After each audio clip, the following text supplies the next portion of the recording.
নমস্কার। Law of chemical কম্বিনেশনের উপর আমরা কোশ্চেন অ্যান্সার সলভ করছি। ফার্স্ট কোশ্চেনটা বলেছে ইরেসপেক্টিভ অফ সোর্স, মানে সোর্সটা যাই হোক, pure sample of water always yield 88.89% oxygen and 11.11 mass of hydrogen. এই এক্সপ্লানেশনটা কোন ল? দেখো, তুমি যেখানেই তুমি যাও না কেন, তুমি যদি তোমার বাড়ির পিওর ওয়াটার নাও, সেখানে দেখো হাইড্রোজেন ইজ টু অক্সিজেনের রেশিওটা কত পাবে? হাইড্রোজেন হলো 2:1 আর অক্সিজেন হলো 16, মানে 1:8 পাবে। এটা তোমার বাড়ির সামনের ওয়াটারে। এবং এই যে ইনফরমেশনটা এখানে দিয়েছে দেখো, 88.89% অক্সিজেন এবং 11.11 মাস অফ হাইড্রোজেন, তার মানে এখানটাও আমরা একই রকম রেশিও করি। 88.89 is to 11.11। এটাও দেখো অলমোস্ট তুমি, মানে এটা অক্সিজেন ইজ টু হাইড্রোজেন আর এটা হাইড্রোজেন ইজ টু অক্সিজেন করেছিলাম। যাই হোক, যদি এটা অক্সিজেন ইজ টু হাইড্রোজেন করতাম 8:1 পেতাম। তাহলে এটা এমনি পিওর ওয়াটারের ফর্মুলা থেকে পাচ্ছি। আর এইখানে যে সোর্সটা পেয়েছি, যেখান থেকে 88.89% অক্সিজেন পেয়েছি এবং 11.11% হাইড্রোজেন পেয়েছি, এখানে রেশিও যদি করো, দেখো এখানে রেশিও 8:1 পাচ্ছ। অর্থাৎ তোমার সোর্স যেখানেই যাও না কেন, তোমার অক্সিজেন ইজ টু হাইড্রোজেন, মানে কোনো কম্পাউন্ডের যে এলিমেন্টগুলো রয়েছে সেই এলিমেন্টের যে রেশিওটা যদি সেম পাও, তাহলে আমরা বলতে পারি এইটা হলো আমার কাছে কি ল না, কনস্ট্যান্ট প্রপোর্শনাল ল বা কনস্ট্যান্ট কম্পোজিশন ল। ঠিক আছে, পরের কোশ্চেনটা আসছে। পরের কোশ্চেন বলেছে 1 gram oxide A combine with 0.5 gram of A. আচ্ছা, তার মানে এখানে দুজন আছে, একটা হলো এ বলে একটা এলিমেন্ট আছে আর অক্সিজেন আছে। তাহলে আমার কাছে ফার্স্ট যে এক্সপেরিমেন্টটা হয়েছে সেই এক্সপেরিমেন্টের জায়গাটা আসছি, যেখানে বলেছে 0.5 গ্রাম এ। তার মানে এর মেটাল অক্সাইডটা কত বলেছে কোশ্চেনে? মেটাল অক্সাইডটা বলেছে, মেটাল অক্সাইডটা কোশ্চেন পেপারে দেখো কত বলেছে, 1 গ্রাম। তাহলে মেটাল অক্সাইডটা হলো 1 গ্রাম। তাহলে এটা তো পেয়েছি 0.5। তাহলে অক্সিজেন কত? অক্সিজেন হবে 1 - 0.5, তার মানে 0.5 গ্রাম। তাহলে দেখো, এবার দেখো 0.5 গ্রাম যদি এ থাকে, তাহলে অক্সিজেন কত থাকছে? 0.5 গ্রাম। তাহলে 1 গ্রাম এ যদি থাকতো, তাহলে অক্সিজেন কত থাকছে? 0.5 ডিভাইডেড বাই 0.5, তার মানে এটা হচ্ছে 1, রাইট?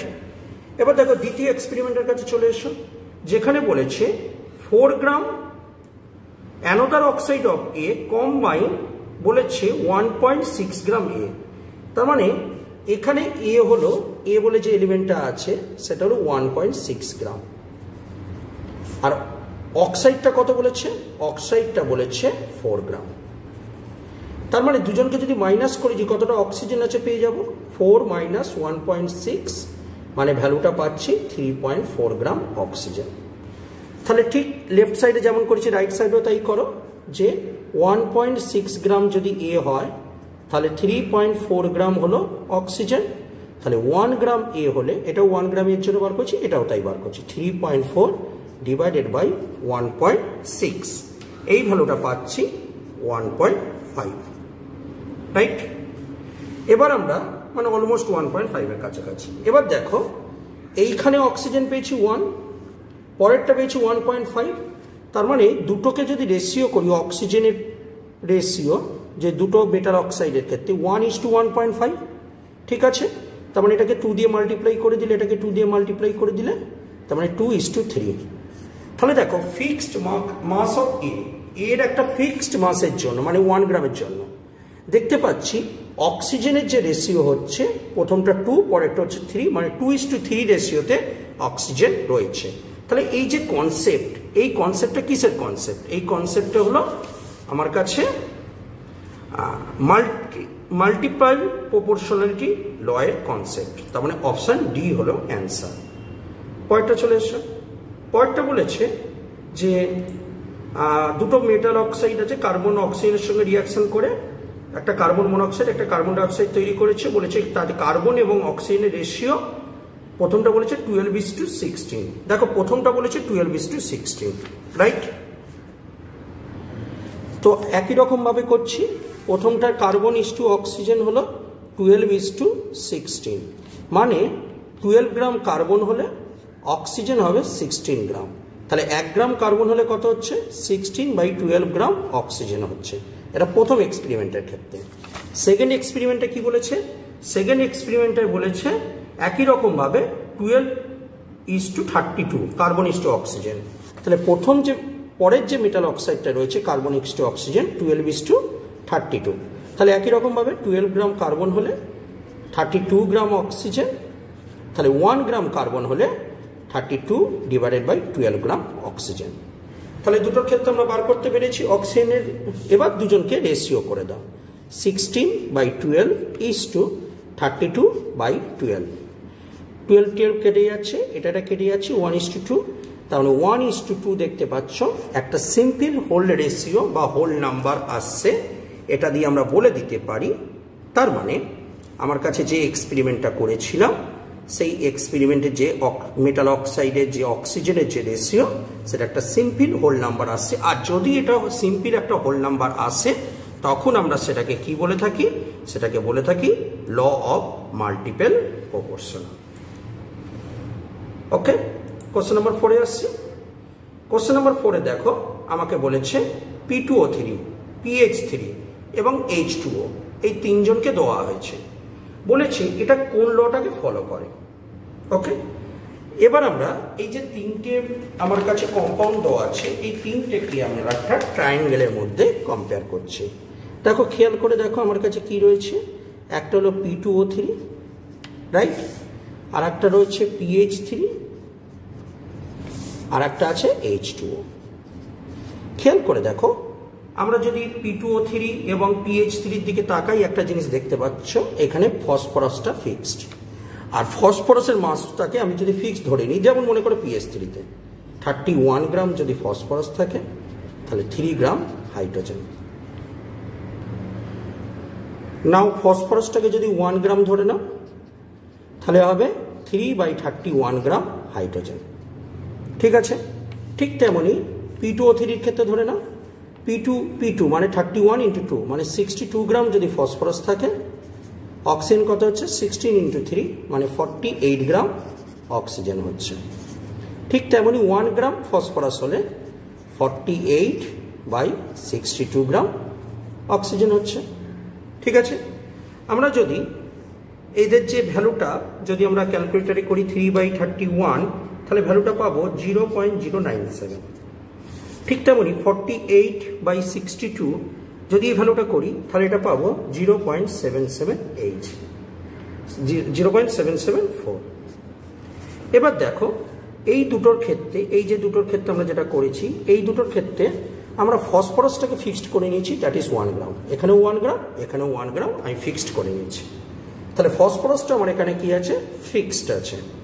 তাহলে ফসফরাস যদি আমার কাছে ফিক্সড থাকে তাহলে আমরা এখান থেকে হাইড্রোজেন আর অক্সিজেনের রেশিওটা করে নিতে পারি। হাইড্রোজেন কত পাচ্ছি? 0.097। অক্সিজেন কত পাচ্ছি? 0.774। রুল কি থাকে? যখন আমরা রেশিও করি দুটোর মধ্যে লোয়েস্ট যে ভ্যালুটা সেটা দিয়ে দুজনকে ডিভাইডেড করি।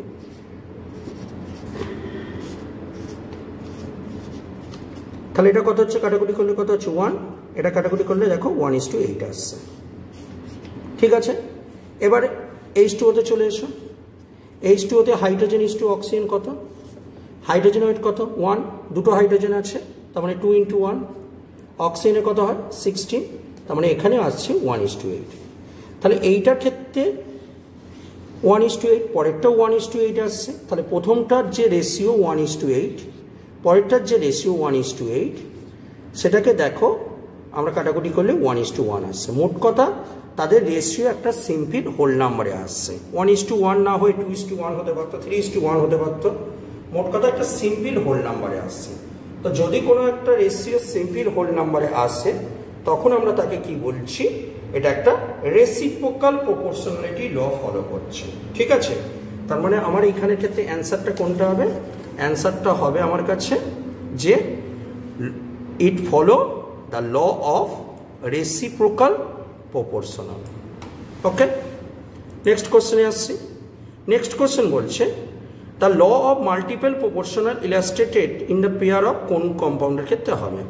দেখো এখানের ক্ষেত্রে সালফার ডাইঅক্সাইড এবং সালফার ডাইঅক্সাইডের ক্ষেত্রে মাল্টিপল প্রপোর্শনাল লটা ফলো হবে। তার কারণটা কি? দেখো সালফার ডাইঅক্সাইড এবং সালফার ডাইঅক্সাইডের দিকে যদি তাকিয়ে দেখো, দেখো SO2 এবং হলো SO3, ঠিক আছে। তো এখানে দেখো সালফারের 32 গ্রামের জন্য এখানে কত গ্রাম আছে? 32 গ্রাম অক্সিজেন। এখানে সালফার 32 গ্রামের জন্য এখানে 48 গ্রাম অক্সিজেন। তাহলে ফিক্সড মাস সালফারের জন্য এখানে 32 গ্রাম অক্সিজেন, পরেরটা হলো 48 গ্রাম অক্সিজেন। এটা যদি রেশিও করো 16 দিয়ে ডিভাইডেড করছো, তার মানে 2, 3, তার মানে 2:3 একটা সিম্পল হোল নাম্বার আসছে। তো এটা একটা মাল্টিপল প্রপোর্শনালিটি ল ফলো করছে। তার মানে এটা হবে মাল্টিপল প্রপোর্শনালিটি ল। কোনটা ফলো করবে? তার মানে অপশনটা হবে সি। ওকে, তো এই ছিল আমাদের কাছে ল অফ কেমিক্যাল কম্বিনেশনের উপর MCQ কোশ্চেন। আমরা পরবর্তী ভিডিওতে বেসিক কেমিস্ট্রির উপর আরও কিছু MCQ কোশ্চেন নিয়ে ডিসকাস করব, যেগুলো আমাদের কম্পিটিটিভ এক্সাম যেমন নিট বা IIT JEE বা ওয়েস্ট বেঙ্গল জয়েন্ট এক্সামে খুবই হেল্পফুল হবে। ধন্যবাদ সঙ্গে থাকবার জন্য।